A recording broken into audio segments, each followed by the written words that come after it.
माँ सिर्फ देना जानती हैं। मम्मी, आपका ये कुकिंग वाला शौक हमें बहुत महंगा पड़ रहा है। घर में सब कुक के हाथ का बना खाना खाते हैं, फिर भी आप अलग से खाना फेंकने के लिए क्यों बनाती हो? पता भी है कि इस तरह कितना पैसा खर्च होता है। अरे पर बहू, मैं तो सब रोहित के पसंद का खाना बनाती हूँ। मम्मी, वो सब मुझे बचपन में पसंद था। अब इतना तेल खिलाकर बीमार करोगी क्या? वैसे भी मैं पूरा समय कभी क्लाइंट तो कभी बॉस के साथ मीटिंग में रहता हूँ। इसलिए आप अपनी बर्बादी को मेरा नाम तो मत ही दीजिएगा।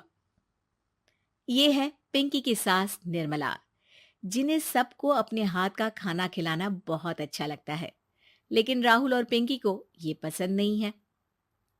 इसी के चलते वो निर्मला को खाना बनाने के लिए 10 बातें सुनाकर वहां से चले जाते हैं।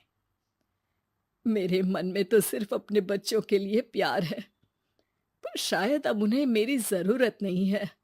मुझे गांव वापस चले जाना चाहिए। जहां एक तरफ निर्मला दोबारा गांव जाने के बारे में सोच रही होती है, वहीं उसका पोता परम अपनी दादी के शौक को प्रोफेशन में बदलने का आइडिया सोच रहा होता है। अगली सुबह निर्मला गांव वापस जाने के लिए कपड़े पैक कर ही रही होती है कि परम फोन लेकर दादी के पास पहुंचता है। दादी, आप कहीं नहीं जाओगी? अरे नहीं बेटा, मेरा गांव चले जाना ही ठीक रहेगा। इससे तुम्हारे मम्मी पापा की सारी दिक्कतें भी खत्म हो जाएगी। दादी, वो तो ना आपके आने से पहले कम थी और ना ही आपके जाने से खत्म होगी। उन्हें हमेशा पैसों की टेंशन में ही रहना है। मेरे पास आपको यहाँ रोकने का आइडिया है।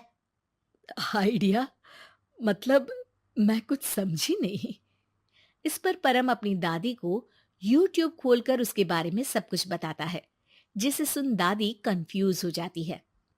अरे बच्चे, तूने इस बुढ़िया के बारे में इतना सोचा, वही बहुत बड़ी बात है। देख, मुझे ये सब समझ में नहीं आता। तू मुझे जाने दे बेटा। अरे दादी, इसमें कुछ मुश्किल नहीं है।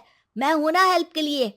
आप बस खाना बनाओ, और पता है, YouTube की मदद से आप अपनी स्पेशल रेसिपी लोगों को सिखा भी सकती हो।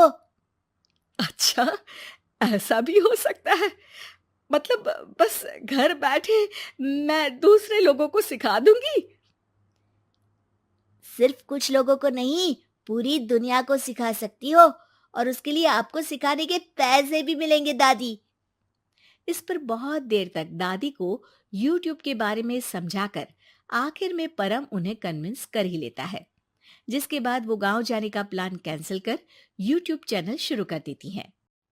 हमने ये शुरू तो कर दिया, पर इससे कहीं रोहित और पिंकी को दिक्कत ना हो बेटा। दादी, वो आपके बारे में नहीं सोचते तो आप क्यों उनके बारे में इतना सोच रही हो? इसके बाद दादी पोता मिलकर खाने की वीडियो और साथ ही उनके ट्यूटोरियल की वीडियो बनाकर उन्हें YouTube चैनल पर अपलोड करने लगते हैं। सब खुशी से चल रहा होता है कि कुछ हफ्तों में ही पिंकी को इसकी खबर हो जाती है। हमारी पीठ पीछे घर में ये सब क्या चल रहा है? अरे मम्मी, आपको तो अपना टाइम पास करना है, पर उसमें मेरे बेटे का फ्यूचर क्यों खराब कर रही हो? पढ़ाई के टाइम आपके साथ किचन में लगा रहेगा तो फेल ही हो जाएगा ना। वैसे इस YouTube वाले के शौक के लिए आप जो फैंसी डिशेस बना रही हो, उसके पैसे कहाँ से आ रहे हैं? मम्मी, आपको हमेशा पैसों की चिंता ही क्यों लगी रहती है? और रही बात मेरी पढ़ाई की, तो आपसे ज्यादा दादी को उसकी चिंता है। इसीलिए मेरी पढ़ाई के बाद ही वो ये काम करती है। परम, अपनी मम्मी से बात करने का ये कौन सा तरीका है? और मम्मी ने पैसों के बारे में कुछ गलत तो नहीं पूछा? जब घर में हम दोनों कमाते हैं, तो ये पूछने का अधिकार तो है कि पैसे कहाँ इस्तेमाल हो रहा है। मम्मी का ये जानना जरूरी बनता है। पापा, आप अपनी मम्मी से कैसे बात करते हो, ये तो मैं देख ही रहा हूँ। तो आपके मुंह से ये बातें तो अच्छी नहीं लगती। और रही बात पैसों की, तो आप दोनों हर समय मुझसे दूर रहने की कंपेंसेशन में जो पॉकेट मनी देते हो ना, हम उसी से ये सब कर रहे हैं। इस पर परम अपनी दादी को लेकर वहां से चला जाता है, जिसके बाद पिंकी और रोहित YouTube चैनल बंद करवाने की बहुत कोशिश करते हैं, लेकिन परम ऐसा होने नहीं देता। इसी तरह महीने बीत जाते हैं, पर चैनल का कुछ खास ग्रोथ ना देखकर निर्मला निराश हो जाती है। हम इतनी मेहनत करते हैं, फिर भी आज तक मैं तेरा 1 रुपया भी वापस नहीं कर पाई। अब तो रोहित ने तुझे पैसे देने भी बंद कर दिए और तेरी सारी सेविंग्स भी खत्म होने को आई है। बेटा, मुझे लगता है कि हमें ये सब बंद कर देना चाहिए। दादी, यूट्यूब चलने में मेहनत के साथ ढेर सारा सब्र भी लगता है। देखना, कुछ महीनों में सब सिर्फ आपको ही देखेंगे और अगर फिर भी कुछ नहीं हुआ तो बंद कर देंगे। परम की बात से दादी मान जाती हैं और वो अपना काम जारी रखते हैं। अगले ही महीने पूरी दुनिया में लॉकडाउन लग जाता है, जिसमें सब घर में तो बंद हो जाते हैं, लेकिन साथ ही पिंकी की जॉब चली जाती है और रोहित के ऑफिस में भी ज्यादा अच्छे हाल नहीं होते। लेकिन वहीं लॉकडाउन के असर में निर्मला के सब्सक्राइबर्स और व्यूज बढ़ने लगते हैं। देखा दादी, मैंने कहा था ना, एक दिन सब आपको ही देखेंगे। अब तो आप बस रोज एक वीडियो अपलोड करो और जादू देखो।